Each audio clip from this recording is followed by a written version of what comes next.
বন্ধুরা, আপনারা কি কখনো ভেবে দেখেছেন যে মুড়ির মধ্যে ধনেপাতা দিয়ে কতটা মজাদার রেসিপি তৈরি করা যায়, যেটা আপনারা 1 মাস পর্যন্ত কিন্তু রেখে খেতে পারবেন?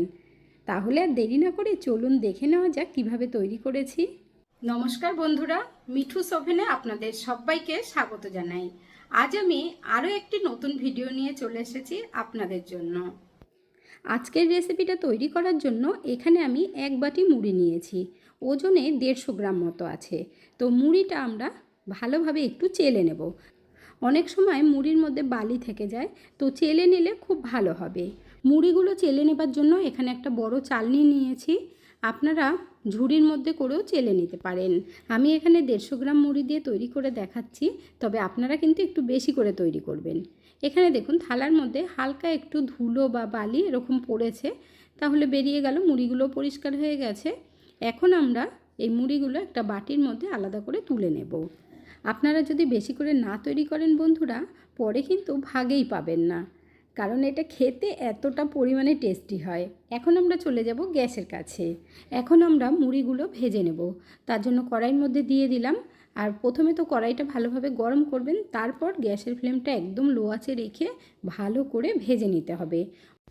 এখন বর্ষাকাল, মুড়ি বেশি দিন ঘরে থাকলেই দেখবেন নেতিয়ে যায়।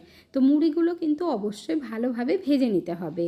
আর এমনিতেও এই রেসিপিটা তৈরি করার আগে মুড়িগুলো ভেজে নিলে আপনারা অনেক দিন রেখে খেতে পারবেন। 3-4 মিনিটের মধ্যেই দেখবেন মুড়িগুলো ভাজা হয়ে গেছে। এখন আপনাদেরকে দেখিয়ে দিচ্ছি কতটা মচমচে হয়েছে।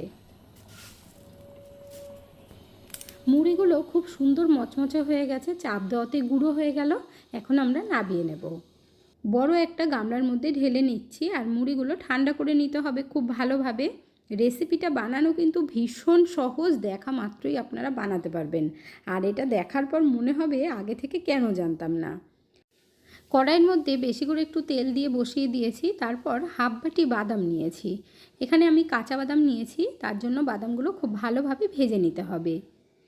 গ্যাসের ফ্লেম বাড়িয়ে দিয়ে বাদাম ভাজবেন না, তাহলে পুড়ে যাবে আর মচমচে হবে না। দেখুন বন্ধুরা, বাদাম ভাজা হয়ে গেছে। আমি একটা স্ট্রেনারের মধ্যে তুলে নিচ্ছি, এতে করে তেলটা ভালোভাবে ঝরে যাবে।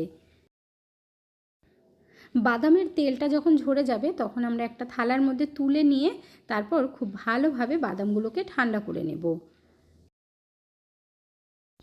এরপর কিছুটা পাঁপড় ভেজে নেব। আপনাদের ঘরে যদি পাঁপড় থাকে তাহলে দেবেন, আর না থাকলে অসুবিধে নেই, না দিলেও চলবে। পাঁপড়গুলো ভেজে তেলটা খুব ভালোভাবে আমরা ঝরিয়ে নেব। বন্ধুরা, আজকের এই ভিডিওটা যদি আপনাদের ভালো লেগে থাকে তাহলে আমার চ্যানেলটিকে অবশ্যই সাবস্ক্রাইব করবেন, পাশে থাকা বেল আইকনটি দাবিয়ে দেবেন, সবার সাথে শেয়ার করবেন। আর একটা লাইক করতে ভুলবেন না কিন্তু। পাঁপড়গুলো ভেজে নেবার পর সব থেকে যেটা মেন সেটা হলো ধনেপাতা। তো এখানে আমি 1 বাটি ধনেপাতা নিয়েছি, বেশি করে ধনেপাতা নেবেন। তো ধনেপাতাগুলো তেলের মধ্যে দিয়ে ভালোভাবে ভেজে নিতে হবে।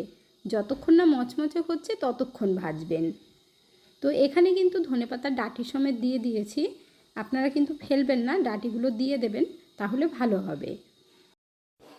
ধনেপাতাগুলো ধুয়ে নিয়ে জলটা খুব ভালোভাবে ঝরিয়ে তারপর একটা পরিষ্কার কাপড় দিয়ে মুছে নেবেন, না হলে কিন্তু জল থাকলে ভাজতে অসুবিধে হবে। আর গ্যাসের ফ্লেমটা মিডিয়াম আঁচে রেখে মচমচে করে ধনেপাতাগুলো ভেজে নেব।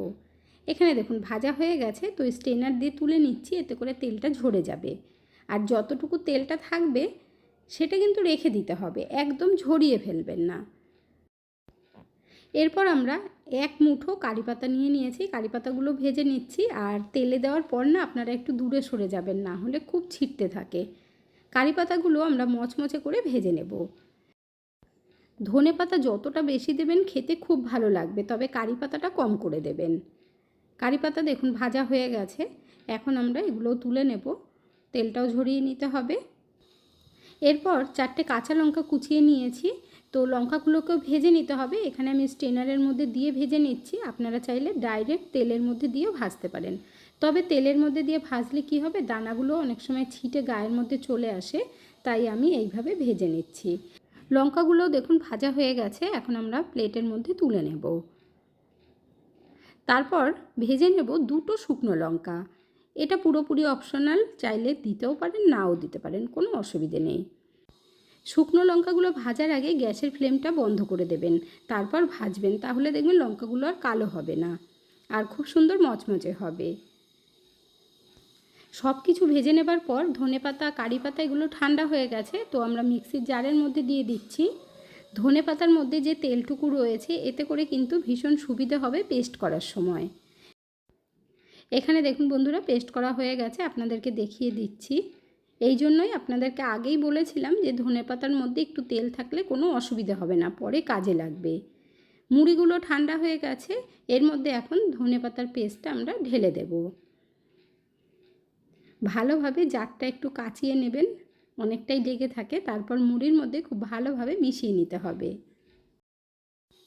এখন আমরা হাত দিয়ে খুব ভালোভাবে মিশিয়ে নেব, তাহলে মুড়ির মধ্যে খুব ভালোভাবে ধনেপাতাটা লাগবে। বন্ধুরা, এই পদ্ধতিতে একবার বানিয়ে দেখবেন, এরপর থেকে সবসময় বায়না করবে এইভাবেই খাওয়ার জন্য। এখানে দেখুন মুড়ির মধ্যে ধনেপাতা খুব ভালোভাবে মিশিয়ে নিয়েছি। এখন এর মধ্যে দিয়ে দেব আমচুর পাউডার। অল্প করে দেবেন, অতিরিক্ত দেবেন না, তাহলে আবার বেশি টক হয়ে যাবে। আর দিয়ে দিচ্ছি স্বাদ মতো নুন, নুনটাও আপনাদের আন্দাজ মতো দেবেন। এরপর ভাজা বাদামগুলো দিয়ে দেব, তারপর খুব ভালোভাবে মিশিয়ে নেব। আর এর সাথে কাঁচা লঙ্কাটাও দিয়ে দিচ্ছি। ঝাল আপনারা যেমন খাবেন ঠিক সেই আন্দাজেই দেবেন। আমচুর পাউডার আর নুন দিয়ে মুড়ির মধ্যে খুব ভালোভাবে মাখাতে হবে। গামলাটা ধরে এইভাবে ঝাঁকিয়ে ঝাঁকিয়ে মাখবেন, তাহলে নিচের থেকেও মুড়িগুলো ভালোভাবে মিশে যাবে। এর মধ্যে এখন আমরা দিয়ে দেব ঝুরি ভাজা, একদম যে পাতলা পাতলা ঝুরি ভাজাগুলো আছে সেগুলো দিচ্ছি। এটা দিয়েও মাখিয়ে নেব। আপনাদের ঘরে যদি ঝুরি ভাজা না থাকে, শুধু বাদাম দিয়েও বানিয়ে নিতে পারেন, কোনো অসুবিধে নেই বন্ধুরা। সব কিছু মিশিয়ে নেবার পর লাস্টে আমরা পাঁপড় ভাজা দিয়ে দেব। চাইলে আপনারা পাঁপড় ভাজা নাও দিতে পারেন, তাতেও প্রবলেম হবে না। পাঁপড়গুলো দিয়ে একটু ভেঙে দেব, এমনিতে তো ভালো লাগবে না, গোটা গোটা রয়েছে পাঁপড়গুলো। ছোট পাঁপড় হলে ভালো হতো, যেহেতু ছোট পাঁপড় ছিল না তাই আমি ভেঙে দিচ্ছি। পাঁপড় দিলে কি হবে, বাচ্চারাও খেতে চাইবে। বর্ষার দিনে সন্ধেবেলা চায়ের সাথে এই রকম মুড়ি থাকলে কোনো আর কথাই হবে না বন্ধুরা। আপনারা হয়তো কোথাও ঘুরতে যাচ্ছেন, তখন টিফিনে কী নেবেন ভাবছেন, তো এইভাবে যদি মুড়িটা বানিয়ে নেন তাহলে দেখবেন খুব ভালোও লাগবে আর ভীষণ মজাও হবে। এখানে একটা এয়ারটাইট কন্টেনার নিয়ে নিয়েছি, এর মধ্যে মুড়িগুলো সব ভরে নেব। এইভাবে রাখলে অনেক দিন ভালো থাকবে, মচমচে থাকবে, একটুও নরম হবে না, আর অনেক দিন রেখে খাওয়াও যাবে।